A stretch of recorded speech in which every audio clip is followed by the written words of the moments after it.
Welcome back. If you've just tuned in, a former governor of Kaduna State, Balarabe Musa, is our guest tonight on Hard Copy.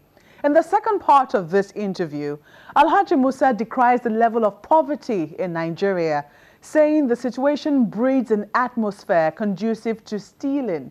He also has knocks for the National Assembly, but seems to blame everything on what he calls the system.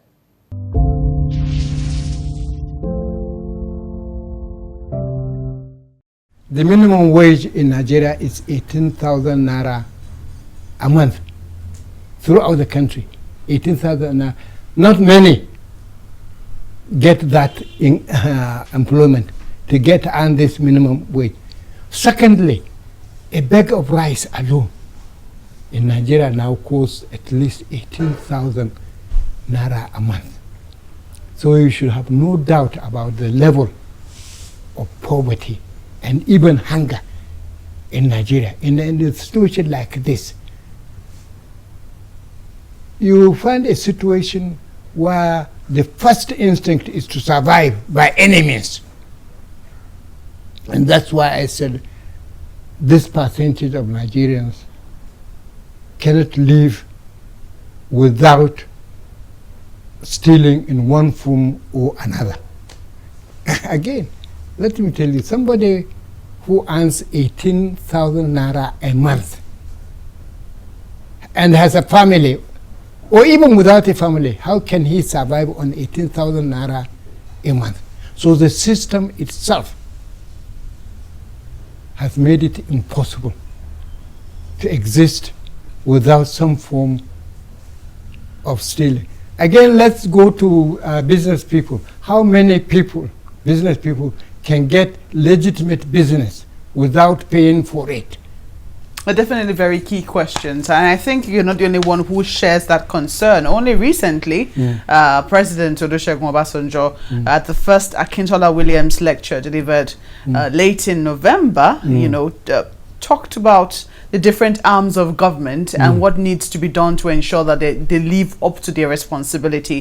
He touched on the executive arm of government. He talked on the judiciary and the cleansing that was supposed to be, or that is going on in there. And he also attacked the legislature.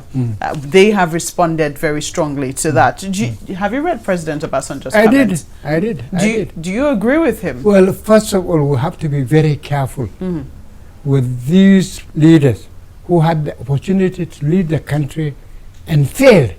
And one of them is Olusegun Obasanjo. You think he failed? He failed, of course. So you agree with the House of Reps members? Let me tell you more than that.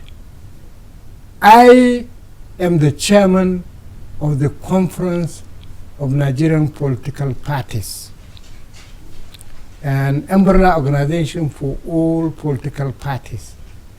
In my capacity as the chairman of the CNPP, together with some members of the executive of the CNPP, we took a case in court.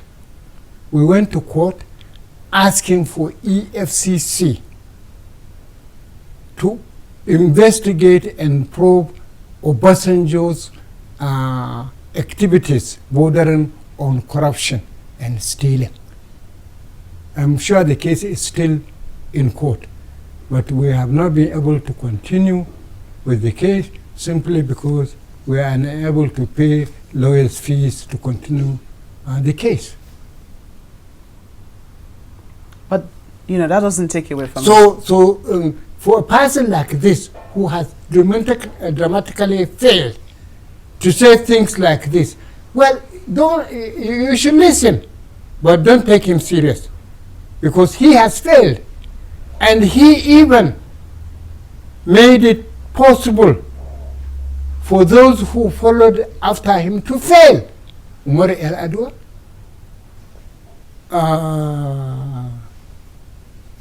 President Goodluck Jonathan, and even Buhari.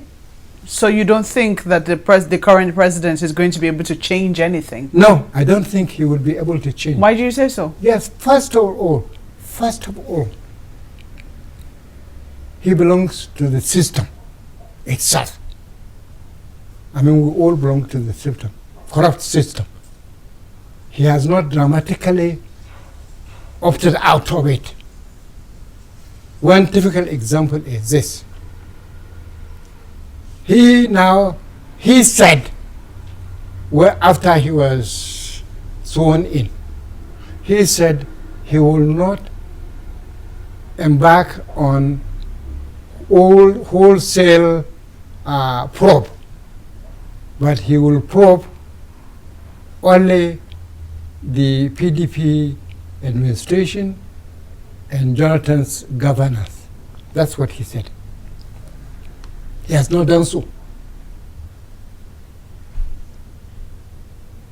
And the problem has now overtaken him so much that he cannot. Now, how can you expect someone who has allowed this present negative state of the nation to continue without doing anything significantly satisfactory to solve it, to say he will be able to succeed? No.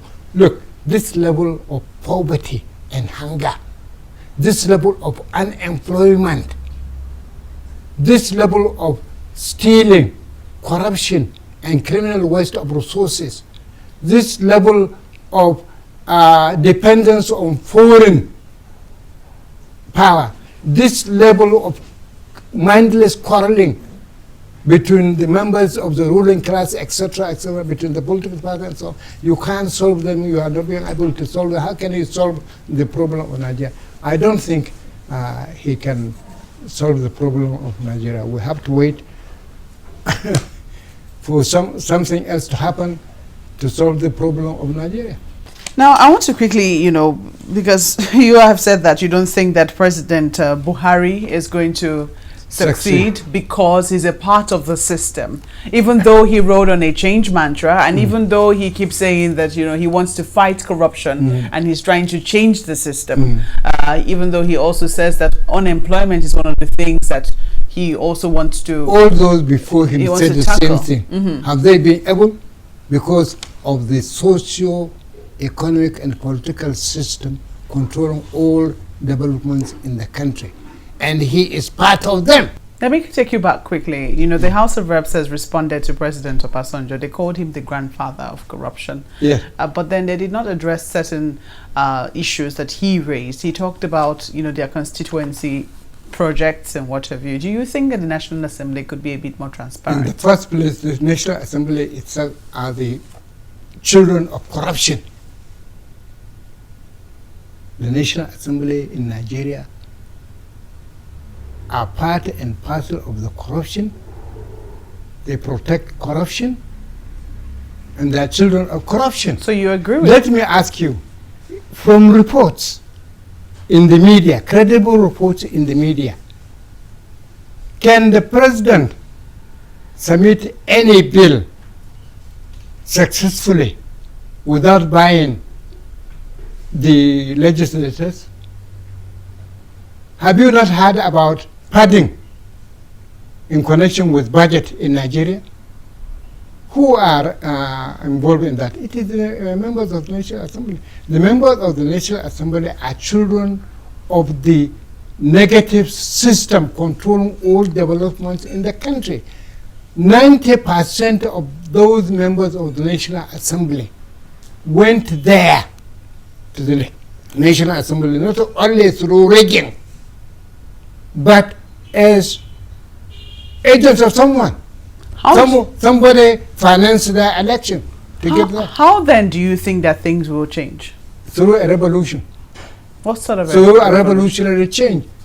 Yes, you can have a constitutional revolution which allows the law to take its course. In other words, you have a situation of law and order.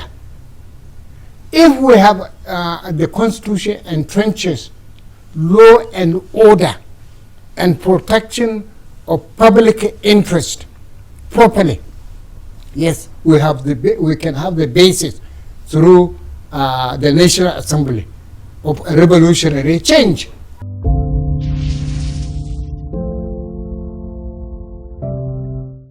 That's hard copy tonight. Questions, comments are welcome to @CTV Hardcopy on Twitter or hardcopy@channelstv.com. Thank you for watching. I'm Maokbe Ogun. See you next time.